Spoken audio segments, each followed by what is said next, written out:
Am I the asshole for insisting my pregnant sister switch bedrooms with me? Throwaway because I don't want it connected to my main. My sister and I, both mid-20s females, I'm a few years older, share a house together. It was our parents' house and we both inherited it after they died. We have equal share/ownership of the house. The house has 4 bedrooms. One is the master room that has an ensuite and walk-in wardrobe. The other 3 just have built-in robes. When we both moved back in after deciding that neither of us wanted to sell, we agreed that she could have the master suite, but the 2 largest of the other bedrooms would both be mine. One as an actual bedroom and the other as a gaming room for me. The last and smallest bedroom is a guest room. Her boyfriend's been living here for a while and she recently told me that she's pregnant. I'm not particularly looking forward to sharing a house with a screaming baby, but it's her house too and she has every right to be here and raise her kid. Obviously, the baby will need a bedroom, and I was expecting that to be the guest bedroom. It is the smallest bedroom in the house, but it's still the same size as a standard bedroom. But my sister wouldn't go for that. She's insisting I move my stuff out of my game room so that can be the baby's room. I told her that I'm not moving my stuff into the guest room because that wasn't our agreement. But then she informed me that actually I won't be able to do that either, as she would still need a guest room, especially with the baby coming, as her boyfriend's family will want to visit. So I said, fine, you can have my game room if you move into my room and give me the master room. She started crying and said that as a mother, she's going to need her own space and she deserves the master bedroom. I asked what she expected me to do, and she said I should just suck it up and keep all my crap in my own room. We're at an impasse and I can't get her to come to a real agreement with me. She keeps calling me a, quote, huge bitch and says that I should let her have both the master bedroom and my gaming room because she, quote, needs them more. Her boyfriend says I should just deal with it, that because I don't want kids anyways, I should just suck it up. My girlfriend, who also spends a lot of time here, is on my side and says my sister is being a spoiled, entitled little brat. Am I the asshole? Am I wrong for uninviting my aunt for my wedding over her daughter's dress?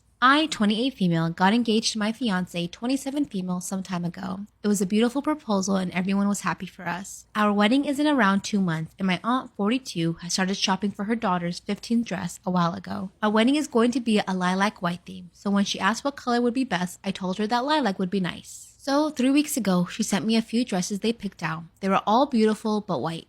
I told her that I liked them, but I didn't like the fact that they were white. She asked me if I can make an exception since her daughter, let's call her Macy, is family. I apologized and said I'd be happier if she picked a different color. My aunt just said, well, she doesn't like purple. So I told her that the dress didn't have to be purple if she didn't like it and that I just thought it would be nice. Obviously, not everyone is going to be in theme and I'm not going to force anyone because I don't want them to feel uncomfortable because of the color of their clothes. She called me telling me that I'm selfish for not letting Macy wear that dress, and apparently I'm slut-shaming her because it's a little revealing. I never said anything about that, neither did I think the dress was even revealing. Like I said, as long as they're comfortable. She hung up on me and later asked me to go out for coffee and talk about it. She apologized and said that she just didn't feel like it was fair that since me and my fiance will both be wearing white, it's already untraditional and there's nothing wrong with another woman wearing a white dress. Apparently, Macy cried when she found out I didn't approve of it.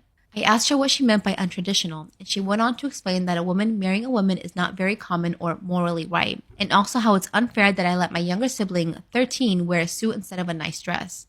I said I have to go and left. I also thought it was weird that Macy was mad about the dress and texted her to apologize if I upset her. She was confused and said she had no problem wearing a different dress and actually refused to choose from the white dresses her mom picked out. She sent me a screenshot of a cute baby pink dress that she found and wanted to send it to me before her mom took her shopping. And I told her I'd buy it for her. She thanked me and apologized for her mom. I told her not to worry about it. I called my aunt to tell her that I no longer wanted her at my wedding and that Macy is still invited. She cried and screamed, how dare I uninvite her, and it's unfair that Macy still gets to go. My mom told me that I made a good decision and she has no problem taking Macy to the wedding with her. My fiance also says I did the right thing, but my aunt's husband and her friends called me an asshole because it's just a dress and she's from a different time, so I can't blame her for what she said.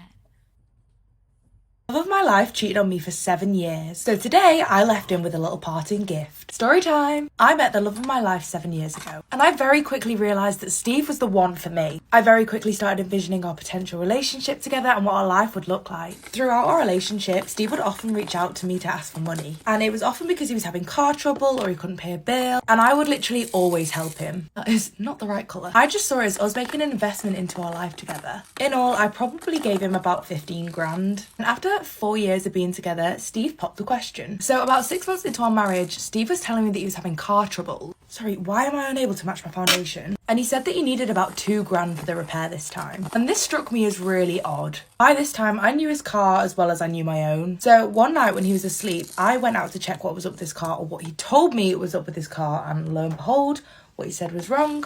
There was no sign of it. And at this point, I started to spiral. So I have never done this before, but I went on Steve's phone and I typed in £2,000 into his messenger to see what would come up. And straight away, up popped a text from him and his ex. And turns out the ex, Amy, was also having car troubles and she'd reached out to him to ask for some money. So I started to go back and read messages, and they went back for years. She would often ask Steve for money that he would just happily send her. And it worked out that these were the exact same amounts he was asking me for. I had become a sugar mom for my boyfriend's ex-girlfriend. So over the next couple of weeks, I started the revenge. When Steve would go to sleep, I'd start texting Amy off his phone, and I'd talk about plans to leave me, aka his wife. And I basically got it to the point where Amy was convinced that I was leaving and they were going to get back together. And every time I went on his phone, I would be sure to delete the text messages so that Steve would have no idea. This whole process went on for months. I slowly watched their texts heat up between the two of them until it looked like Steve was pretty much set on leaving me. We didn't have many assets together at the time because I was finishing my surgical residency, so I knew that the divorce would be kind of quick and painless, to be fair. So the time came when I filed for divorce. I was very generous with our $10,000 worth of assets and we split it evenly, but I decided that I wanted a little bit more. Because you see, not only is it assets that are divided up equally during a marital severance, but debt is as well.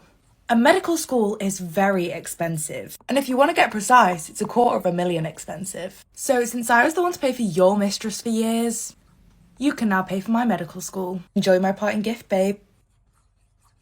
This guy explicitly told me that he does not want to get to know me anymore because he found out my bum is small. So about 2 or 3 years ago, I was speaking to this guy and he wasn't my usual type, but I didn't want to sack it off straight away. I was like, cool, let me just give it a try and see if anything could be there. Now, if that isn't a sign to stick to your usual type, then I don't know what is. Anyway, so in the convo, I remember he kept making like really annoying comments, but he was masking them off as like jokes. I don't remember exactly word for word what they were, but it was things along the lines of like me having to prove myself type thing, or like, oh yeah, well, if you prove that you're XYZ, then maybe you might win me type thing. Do you know what I mean? At this point, I was already thinking like, sorry, who is this guy? Who does he think he is type thing? I didn't like the vibe and the energy of the jokes, but I was like, okay, cool. Maybe I'm just being harsh because he's not my type. Maybe it is just a joke. Maybe it's just lighthearted. Maybe he doesn't know how to flirt or whatever. That's what was going through my mind. So at this point, we had a couple of conversations and we're on our third conversation now, third and last. And somehow we got onto the topic of insecurities. I'm a slim girl. Yeah, I'm pretty petite. I'm slim. I've got some lockers, but the boot is pretty empty. So I just mentioned how as a teenager, I used to be pretty insecure about being really petite and having a small bum. And I was just saying like how stupid that was. Like, oh, that's so dumb. Like, I don't even know why I was like bothered about that. I was saying how I'm really glad I grew up and realized that's really stupid and that I'm very confident about it now. Looking back, I'm like, why did I even tell anyone my previous insecurities so that they can weaponize it? So naive to think that that was going to be some kind of wholesome conversation. But I've learned my lesson. So this guy literally goes to me, did you just say you have a small bum? With that emoji, you know the emoji that goes like, so I was like, yeah. Then this guy literally goes to me, I don't want to get to know someone with a small bum. As in, he typed, I don't want to get to know someone with a small bum, looked at it and thought, go on then, send. What an outrageous thing to say to someone. Like I said, this guy was not remotely my type. Like, I like tall guys. Like, my CV is nothing below 6'2". I'm 5'3", but I like tall guys. I've just got a thing for long limbs. But I didn't turn around and say to him, oh, I don't want to get to know someone short. I don't want to get to know a garden gnome. I didn't say that. And I could have if I was disrespectful, but I'm not. Everyone is entitled to their preference and everyone can like whatever the hell they want to like. But there's definitely a way to be respectful about it. And that, my guy, was disrespectful. So literally all I said was, okay, no worries. You have a nice day. And left it at that. And then he came back to me and was like, yeah, you have a nice day too. See you later type thing. Like literally that was the end of the conversation. Then Nomi comes back after literally what, like half an hour or so, continuing to talk. I was so confused. So he literally comes back trying to just talk as if nothing just happened. Like, you just dismissed me for having a small bum. What are you doing here? My bum didn't grow in the last half an hour, you know. So then obviously now I was like, I'm not really trying to talk to you. Like, what? What's going on? what was actually going on. Then he was very confused as to why I didn't want to speak to him anymore. And I said, look, your character absolutely stinks. I don't want to get to know someone like you. You just told me you didn't want to get to know me because of the size of my bum. I don't want to get to know you because of your character. Like, what the hell? And he was like, well, I'd hope that my character is still intact because when you asked me to have a nice day, I did wish you a nice day back. Pardon? And then he literally went on to say, oh, I just went to look at your pictures. I've had a look at your bum and it's your fault for using the wrong terminology. You used the word small. That made me think that you're talking about like an ironing board. It's not small. It's not even like that. It's not even bad. I would use the word tiny. Is there drugs somewhere around in the air or where's it coming from? This guy was fully going back and forth with me to try and convince me to continue to speak to him. Anyway, of course I declined and he eventually left me alone. But the fact that he was even continuing to talk and still going so hard to say that he still wants to speak to me, still wants to get to know me, I'm thinking, how was he actually expecting me to react to that? Like, how was he expecting me to react to the initial comment? Like, did he think I was going to be like, please, no, please, I'll change? Because if not, why are you still here? You're the one that even told me, hey, I don't want to talk to you. I said, fine. But then 2 years later, guys, 2 or 3 years, because this is just recently, this guy came back and then DM'd me on Instagram replying to my story like I'm going to forget how I know this guy. I didn't even know I still had him on Instagram. He comes and replies to my story completely normal, talking about you look nice or whatever. I just said thanks, I was being polite, even though I did not have to be polite to this guy. And then after the thanks, you know what comes next? More talking. So of course, there was no way I was entertaining this conversation. I literally just said, do you remember when you told me that you didn't want to speak to me because I have a small bum? Drop it, just like that. Because clearly you've got amnesia. Like, I hope you're aware my bum is the same size as it was 2 to 3 years ago. And he was like, I remember I was talking, but I don't remember any specifics. How convenient. So I was just like, well, I think you do remember. And yeah, those are the specifics. So you can basically just go about your day.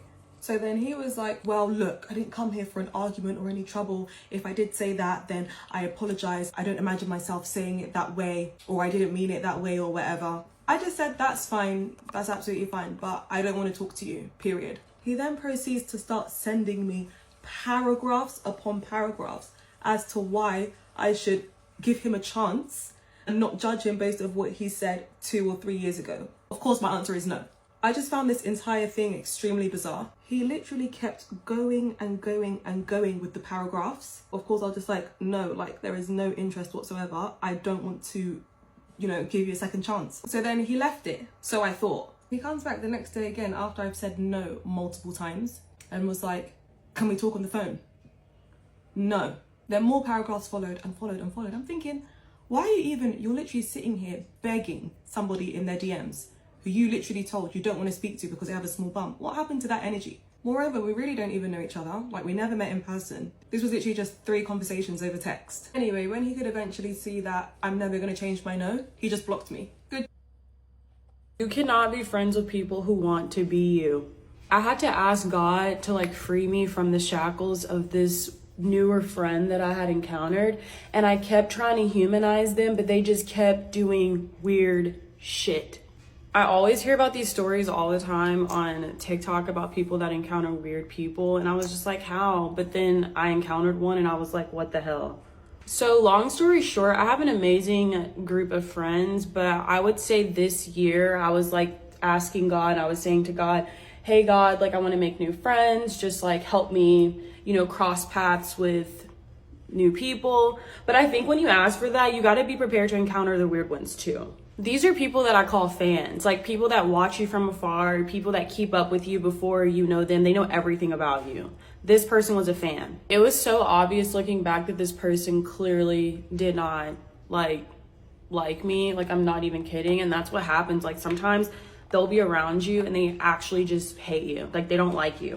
Because there's like anything wrong with you. It's just the simple fact that like you have an identity, and these people tend to not have an identity, which makes it even more scarier. So this girl I became friends with, she actually like reached out to me because we had a mutual friend, and she started coming around, and it just kind of started getting weird from there. Like, she would do weird things. Like, there'd be times where we'd be places and she would make comments and she'd be like, oh, I wish my husband dressed like your fiance, or like she would buy her husband the same gifts that I would get my husband. She even went as far as like getting like the same vehicle as me. It was just weird shit. It was just weird stuff, you know what I'm saying? And then I remember one day, like, there was a couple times I like tried like calling her out or like talking to her about it, and she gaslights me and she goes, we just like the same thing, like we're just so similar, we have such similar interests. So that didn't go anywhere. So then I tried to humanize her. I was like, you know what? She's had this experience. She's gone through so much, because that's just who I am as a person. Like, I try to humanize people. I try to understand people. And when I was around this person, I kept saying, like, is this like some unhealed version of me? Like, is this mommy issues? And it's just like, no, it's okay for you to not like people. Some people are just flat out weird as fuck. Like, some people are just weird, you know? This person would like blatantly just like outwardly lie. Ours sent me this mascara in Climax and I'm just like completely obsessed with it. It was just such a weird situation. I think like what I took from it is like, people will see your light. Good people will, and even bad people will. And that was just one of those situations that just like completely depleted my energy altogether. Be told, these are the type of women that I'm called karmic women. Women that never look inward, they always look outward, and they go to the divine woman to get inspiration or to find themselves. And in the process of doing that, they're just like not really allies. I guess I never realized like how so many women just actually aren't girls in the same way that you might be, you know? They secretly hate you. They've been watching you from afar. This is fan behavior. This is not normal behavior. Stop humanizing them. You know, you have to pay attention to some of the girls that don't have female friendships. And I'm not saying like large female friendships. You should at least have like 2 or 3 or even 1 close female friendship. If you don't have friendships with women, then I don't know what to tell you, because we're not gonna get along. Is the story of how I got banned from a country. The most insane thing that ever happened. And I'm telling this story right now is because I'm docked in Majorca and I'm about to get off the boat, so I'm nervous. So when I was 18, my best friend and I decided to spend a summer in Majorca, having the best summer ever, and my dad is like, please don't rent a car. Little fun fact about me, bitch, probably I'm the worst driver on the planet. We decided to rent the car anyways because we're 18 and we're dumb. Summer's going great, we have no problems with our car, we're driving around, we're having the best time ever, going to the beach, going out, living our lives. Our last night there, we decide, you know what, let's have one last night. So we pack our bags early and we go out. It's always the last night. Go out, we have a good night, and I drive us home. We're not drinking. But I park the car kind of far away from our villa. So the next morning, I was like, okay, we parked the car kind of far away. Let me go bring the car around so we can load our luggage in and get the fuck out of here. It was the day that Ariana Grande's Dangerous Woman album came out, because I was walking to go find the car listening to Greedy. I was like, Greedy! I'm walking to the car and I'm beeping the car on the little key thing and I don't see our car. Freaking the fuck out, and I'm like walking up and down the street, and then I see the car on the back of a tow truck. Tow truck man is driving away. He don't give a fuck, and I'm chasing after him in the streets of Majorca. Remember, I was wearing these Gucci loafers and I could feel the blood pooling in the bottom of my shoe from how painful they were. I'm chasing after this man. He finally stops the car and he's like, what do you want, gringa? Please, please, please. Our flight is literally in 2 hours. Like, just give me the car back. Like, I will do anything. He's like, anything? And I'm like, yeah, anything. So he said, give me 1,000 euros. Fuck it. I go to my friend. I'm like, we split it. It's 500 euros each. We're like, you know what? Our flight is in 2 hours. We just got to do what we got to do. Offloads the car, and he's kind of being an asshole about it too. And he's like, okay, well, here's this ticket. You just bribed me, but you have to take this ticket to court. Aaron and I are in such a rush to the airport, and neither one of us speaks Spanish, so we kind of understand him, but we kind of don't. We're like, yeah, sure. Just give us the fucking car. Gives us this ticket, and we were driving to the airport, and I literally tear it up and throw it out the window. I was like, bitch, I don't give a fuck. Like, we're never coming back here. And here I am in Majorca. Anyways, in the moment I thought it would never come back to haunt me. On the ticket, it said you have to appear before a Palma de Mallorca court. We go to Ibiza, we party our asses off the rest of the summer, have the time of our lives. Anyways, so we're in Ibiza, partying our asses off, having the best summer ever, and I don't think about this again. Summer ends, and I go back home to Dallas. I was 18 and I was about to start school at NYU. My parents come into my bedroom with a stamped, sealed letter from the Palma de Mallorca court to my Texas address. The letter essentially said something along the lines of like, since you failed to appear to your court date for your parking violation, that I am no longer welcome and or will be fined and maybe imprisoned upon entry. And I'm here in Majorca right now, so pray for me, bitch. Get ready with me while I tell you the time I lost my virginity to my transphobic bully. It's the beginning of my senior year in high school or whatever, and you know, I'm just living life the way I want to. I was the trans girl, you know, that everybody knew because I was loud about it. You know, I was loud and trans, you know, everybody knew me as trans. So there will always be this group of boys that will always bully me in the hallways or whatever when they by themselves and I'm by myself or whatever, because, you know, they love this transsexual or whatever.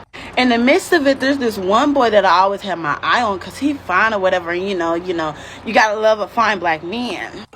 So I always kept my eye on him because, you know, he's fine or whatever. And we will always stare at each other. Every time he get around his homeboys, he had like a brand new person. You're a man, baby. So let's fast forward, y'all. So I see him at prom or whatever because, you know, we're at prom or whatever, right? So I'm on my way to the restroom and I run into him or whatever, y'all. I look at him awkwardly and I'm just like, oops, my bad, I'm sorry or whatever. And he says, nah, it's all right. And I go in the restroom to go take my pictures or whatever for prom or whatever. But when I come out the restroom, he's with his homeboys. They all start laughing. I'm just like, what's going on? Prom is over and it's the next day or whatever, right? And I think it's a weekend or whatever, right? I get this DM on Instagram and it's a random fake page and he's talking about, yo, I got a question. So, you know, I know it's a dude or whatever because, you know, only dudes say yo. He texted me talk about FaceTime and I was just like, okay, whatever. We chit-chatting or whatever and he asked me, you know, do I want to match a wood or whatever.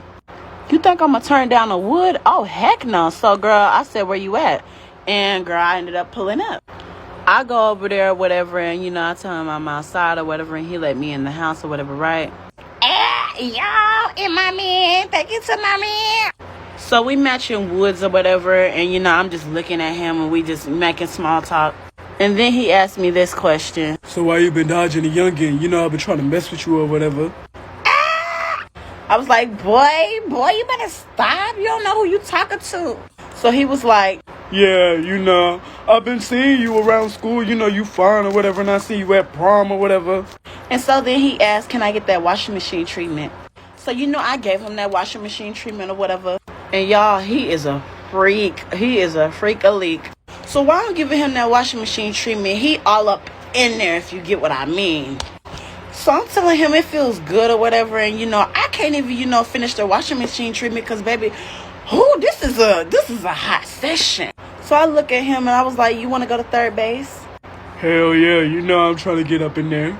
So, girl, we get in position and, you know, he put on the little plastic thingy or whatever. So we're in the spoon, you know, position or whatever because, you know, girl is giving ghetto. And mind you, it's literally the size of this, width and all. So, baby, he's sticking in and what do you know? I'm hollering like a dog. I hollered so loud, oh, my God, I woke up everybody in every other room. So, baby, we going and I ain't even know my little thing back there could do this. Ooh.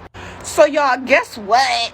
So he got me legs up staring at him or whatever. And this man started giving me hickeys. And he was verbal like, oh my gosh. So he ended up reaching the top of the mountain or whatever. And now we just cuddling while he's inside of me. So he look at me and I'm looking at him. That was good. We're gonna have to talk again one day. Okay. But can you take me home? So he walked me home or whatever. And girl, he gave me a goodbye kiss. And that's how I caught my first body or whatever. My personal poop disaster. I work in construction. I'm often the only female on a building site. Last year, I was working on a building site where I was based out of for a while. Our building site had a large compound for welfare facilities, which included a canteen and a large toilet block, and a separate block where they had a women's toilet, which I always kept locked and had a key. Anyways, we shifted the toilets around to another part of the building site using a crane, and about an hour after they were landed in their new place, nature called. I went for a poop, and then went on about my day. Our site office is located opposite the toilet block. All the site guys are outside smoking when I hear one of them shout, quote, "Oh my God, is that a massive shit on the floor?" I immediately stop what I'm doing and peer out the window and see, to my horror, my poop on the floor at the back of the ladies' toilets in all its glory for everyone to see. Basically, they didn't plumb the toilet in, so when I flushed, it just flew out of the back of the toilet block and onto the floor. I'm the only female on site, but there had been occasions when I left the door unlocked and some of the men would use the ladies. The day before, I'd had a huge row with a roofer for using the ladies and not cleaning it up. Instead of owning up to it, I played dumb. Went out site and the site manager was like, "Have you seen the massive shit on the floor?" I was like, "Ew, what?" He pointed to it and went, "Oh, those fucking roofers have been in the ladies again, haven't they?" The worst bit is the site manager who'd witnessed my argument the previous day grabs the roofer and proceeds to tell him off for using the ladies again. He was like, I didn't, and then was forced to clean up my poop. He did it, and I stood there mortified because he knew it was me, but everyone else thought it was him. To this day, it's the most embarrassing thing I've ever had happen. I think I'm more embarrassed that I let another man clean up my poop while I stood there shaking my head in disgust, acting horrified at him using my toilet. Oh. My husband wants me to quit my job because of a customer. I, female 41, have been married to my husband, male 36, for about 2 years, together for 5, and we have 2 children, 2 and 3. I run a cafe with my sister, and it's located in a very popular neighborhood with lots of office workers.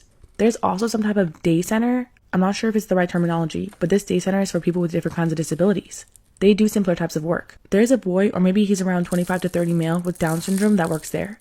Every morning, his taxi drops him off at 7:30, and he comes to our cafe and takes breakfast and coffee and sits at the same table facing my workstation. He doesn't say much, just smiles and asks how I'm doing and what my plans are. He refuses when my sister or one of the girls helps him. It must be me. If I'm busy, he waits until I'm available. Then he starts his day at 8. We close at 4 p.m. and at 3:30 he comes in and sits at the same table until his taxi comes around 4, and I usually give him a soda or a smoothie on the house. Apparently when I'm not working, he gets very confused, stays for a while without understanding that I'm not there, and then leaves without eating. My sister and her wife were invited to dinner with me and my husband. I was homesick the week before, so she was laughing and telling us about the boy and how he refused to be served by anyone else and just waited outside for me. My husband was very confused, so my sister explained everything about this customer. My husband was silent for the rest of the dinner. When they went home, he asked me why I never told him about this customer and that he thought that this guy was being disrespectful. Asked if he knew that I was married. I was confused as to why he would say something like that.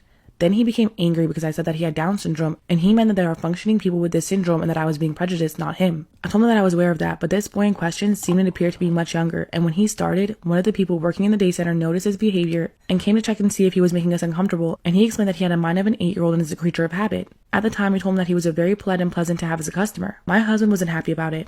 Next week, my husband showed up at 7:30 and took the exact table that the boy usually takes. When he came in, he was very flustered and didn't know what to do, so he just stood near my workstation with his sandwich and his coffee in hand. I asked him if he wanted me to help him find another table, but my husband was very angry and told the boy to respect me because I'm a married woman and not to come and stare at me again. The boy apologized and he just left and waited outside all confused. I was heartbroken and begged my husband to go and apologize and to leave the table because the boy is a creature of habit and doesn't really like changes. He said that he didn't care because obviously he's in love with me. My sister told my husband about how I got a Valentine's card last year. When I got home, my husband said that he makes good money and we don't need my income. He had contacted my sister to get her to take over my share of the cafe because I didn't need to work. He said he was most disappointed because I never told him about my customer or the card he'd given me, so I must have thought it was out of line. But it wasn't like that at all. It's just that I get hundreds of customers every day and I don't have to tell my husband about all of them. He said that it wasn't the same as someone who's in love with me, being in my cafe every day and sometimes when I'm alone. So, what should I do? Am I in the wrong for rejecting my boyfriend's proposal because I lose my health insurance and alimony? I, 44 female, divorced my ex-husband, 47 male, 2 years ago and have been dating my boyfriend, 45 male, since. My ex and I were fighting a lot, but the divorce was less litigious than expected. My ex-husband, James, and I were married for 21 years. In the state of Massachusetts, I, as his ex-spouse, was able to stay on his group health insurance. In addition, the judge ordered that since I stayed home to raise our 4 kids, 21 male, 19 female, 18 male, and 16 male, that I get alimony for life, or until only I, not my ex, got remarried. In terms of health insurance, I'd lose it if either James or I were married. However, James has been very open about the fact that he hates the idea of marriage or marrying again even more than he hates me still being covered under his health insurance policy. His exact words were, "Well, luckily for you, it's not emotionally or financially cost effective for me to marry just to get you off my health insurance." For the entire length of our marriage, part of the reason I didn't work is because my ex is a doctor, and after doing calculations, we realized I'd never make enough to even get close to covering the childcare costs for 4 kids. I checked and saw that if I had continued my administrative job, I'd be making $17 an hour today. I have no chance of making that even now. My boyfriend and I are very much in love. In many ways, I wish I met him first. He's empathetic, and unlike my ex, he values work-life balance instead of running between a private practice and a psych ward at a county hospital to work 24/7. However, my boyfriend and I don't live together, and besides small presents for each other, we pay for ourselves. Things were good, but my boyfriend changed after I had my pregnancy scare. He said that if I get pregnant again, he wants to be living under one roof, and not like 2 divorced parents. So he proposed. I was upset, but I had to turn it down because, love aside, this was my health insurance and the only source of income on the line. I didn't understand why my boyfriend was so upset and didn't understand. He is a case manager at a nonprofit and we'd be living on half the income I'm currently living on if we take out child support. And that is bound to create tension on both sides. Just want to add, we can't move in together either, as the archaic family court laws would see and assume that my boyfriend and I would be sharing finances, or I would be in some way supported by my boyfriend by the fact of us moving in together. If I could move in together with him and not lose my benefits, we'd be doing so. So, am I in the wrong?